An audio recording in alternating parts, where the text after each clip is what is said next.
Senator Risa Ontiveros magfa-file ng kaso laban sa mga taong nasa likod ng video ni alias Rene. Sino nga ba si Rene at anong nangyari? Eto na. Si Michael Maurilio alias Rene ang isa sa mga naging witness ni Senator Risa Ontiveros noong February laban sa di umanong pang-aabuso ng Kingdom of Jesus Christ ni Pastor Kibuloy.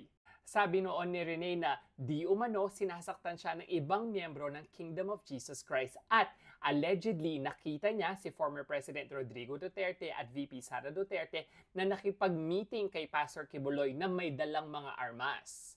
Well, sa kumakalat na video ngayon, binawi ni Rene lahat ng kanyang mga sinabi at sabi din niya, di umano, binayaran lang siya ng team ni Ontiveros upang siraan si Pastor Kibuloy at ang mga Duterte. Bilang sagot, sabi ni Ontiveros na magpapatulong siya sa NBI upang alamin kung sino nga ba yung mga tao behind sa kumakalat na video ni Rene. Anong opinion nyo dito sa balita natin today? I wanna know your thoughts, kaya mag-comment na kayo at para laging maging updated, i-follow nyo lang ako dito sa Mr. Curious.